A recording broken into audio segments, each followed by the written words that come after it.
Hello students, कदम study centre में आपका स्वागत है। स्टूडेंट्स, हम देख रहे थे इक्वेशन चैप्टर। उसमें से कुछ एग्जाम्पल हमने लास्ट वीडियो में देखे थे। उसी में से एक एग्जाम्पल हम देखने जा रहे हैं। Jasmine had some money. Jasmine के पास कुछ पैसे थे। मदर गेव हर 7 रुपीज़ और उसकी मदर ने उसे और 7 रुपीज़ दिए। Jasmine now has 10 rupees. अब जास्मिन के पास 10 रुपीज़ हो गए। How much did she have to start with? तो उसके पास कितने पैसे थे? Let us suppose Jasmine had y rupees. अब हम जैस्मिन के पास वाई रुपीज़ थे ऐसे मान लेते हैं। तो वाई रुपीज़ उसके पास थे, उसकी मदर ने दिए 7 रुपीज़, तो उसके पास टोटल बन गए 10। तो यहाँ y प्लस 7 है, तो 7 को हम दोनों साइड से सब्ट्रैक्ट करेंगे इक्वल की लेफ्ट और राइट साइड से। तो y plus 7 minus 7 is equal to 10 minus 7। अब प्लस 7 और माइनस 7 होते हैं 0। 7 minus 7 0। y plus 0 is equal to 3। 10 minus 7 होता है 3। तो y की वैल्यू आ गई 3। तो y हमने y किस लिए लिया था? वो जैस्मिन के पास स्टार्टिंग में कितने पैसे थे, इसलिए हमने y वेरिएबल लिया था। अब इस y की वैल्यू हमें मिली है 3। तो 3 जो है वो रुपीज़ है और जैस्मिन के पास 3 रुपीज़ थे। शुरुआत में उसके पास कितने रुपीज़ थे? 3 रुपीज़, और उसकी मदर ने उसे 7 रुपीज़ दिए। तब जाके जैस्मिन के पास 10 रुपीज़ हो गए। ओके स्टूडेंट्स, आगे और एक एग्जाम्पल इसी तरह से दिया हुआ है। There are some pedas in box. एक बॉक्स आपको दिख रहा है। इसी बॉक्स में कुछ पेड़े रखे हुए हैं। If some children are given 2 pedas each. अगर कुछ बच्चों को 2 पेड़ा अगर हम देते हैं, the pedas would be enough for 20 children. तो इस तरह से 20 चिल्ड्रन के लिए वो पेड़ा कंप्लीट हो जाते हैं और बॉक्स में एक भी पेड़ा नहीं रहता। How many pedas are there in the box? तो बॉक्स में टोटल पेड़ा कितने थे? Let the total number of pedas be P. अब हम मान लेंगे बॉक्स में टोटल पेड़ाज थे पी। पी ये वेरिएबल यहाँ पे लिया गया है। और अब टोटल पेड़ाज अगर पी थे तो हमने हर एक चाइल्ड को 2 पेड़ाज दिए हैं, इसलिए p divide by 2 is equal to 20। तो ये इक्वेशन हमने राइट कर लिया है। p upon 2 is equal to 20। अब 2 यहाँ पे मल्टीप्लाई है, तो यहाँ p upon 2 into 2 is equal to 20 into 2, multiplying both sides by 2। 2 से हमें इक्वल के दोनों साइड में मल्टीप्लाई करना है।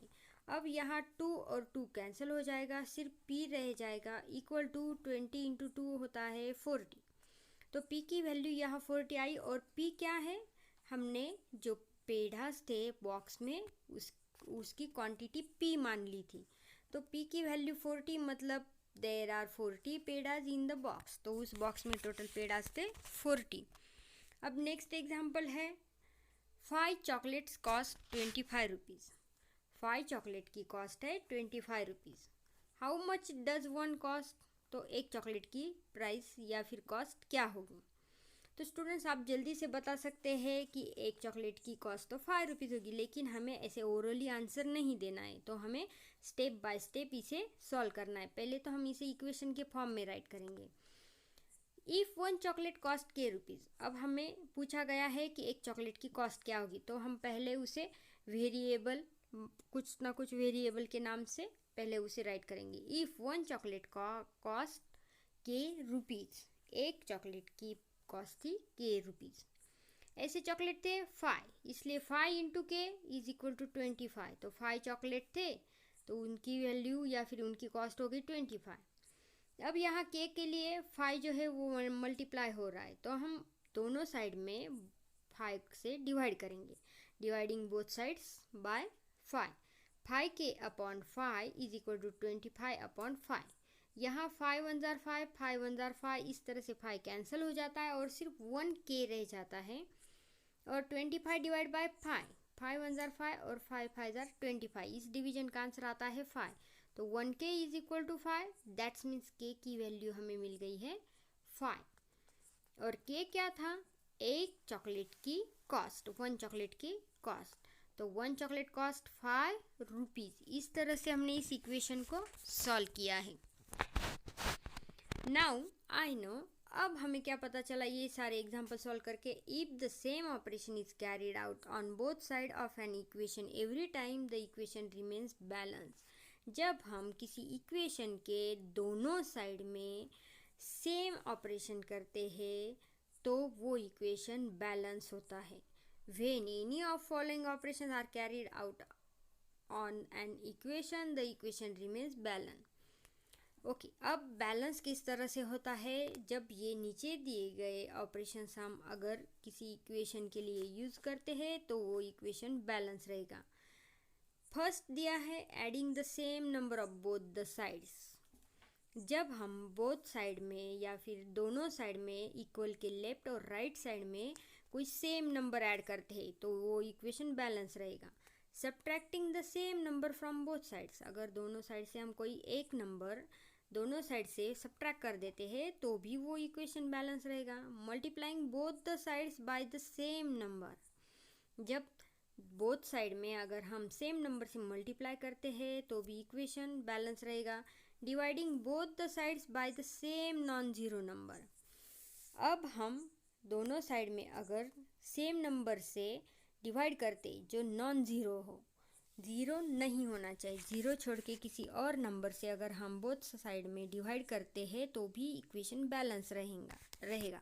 एक्सचेंजिंग द टू साइड्स, दोनों साइड्स को अगर हम एक्सचेंज करते हैं, एक्सचेंज मतलब इक्वल के साइड में, इक्वल के लेफ्ट साइड में जो भी हमने राइट किया है वो अगर हम लेफ्ट साइड में राइट कर ले और लेफ्ट साइड के नंबर्स हम राइट साइड में राइट कर ले तो ये इक्वेशन बैलेंस ही रहेगा। ये हमने पहले देखा था। ओके, अब इस पे डिपेंड प्रैक्टिस सेट 27 दिया गया है स्टूडेंट्स, लेकिन ये प्रैक्टिस सेट 27 हम सॉल्व करेंगे नेक्स्ट वीडियो में। उससे पहले आपको ये याद रखना है, किसी भी इक्वेशन को बैलेंस करने के लिए सेम नंबर से उसके बोथ साइड में एक तो एडिशन करनी पड़ती है या फिर सेम नंबर से किसी इक्वेशन के बोथ साइड में सब्ट्रैक्शन करनी पड़ती है, या हम मल्टीप्लाई सेम नंबर से दोनों साइड में कर सकते हैं तो भी वो इक्वेशन बैलेंस ही रहता है, या फिर किसी सेम नंबर से दोनों साइड में डिवीजन करनी पड़ती है या डिवाइड करना पड़ता है तो भी वो इक्वेशन बैलेंस ही रहता है। ओके स्टूडेंट्स, तो इस तरह से हमने कुछ एग्जांपल्स देखे जो इक्वेशन को बैलेंस करते हैं और वेरिएबल के ज़रिए हमने एग्जाम्पल का आंसर, इक्वेशन का आंसर निकाला है। इस पे डिपेंड जो प्रैक्टिस सेट 27 है वो देखेंगे हम नेक्स्ट वीडियो में। और आपको ये वीडियो अच्छी लगे तो लाइक करना, शेयर करना और हमारे चैनल को ज़रूर सब्सक्राइब कर देना। मिलते हैं नेक्स्ट वीडियो में। Okay, bye.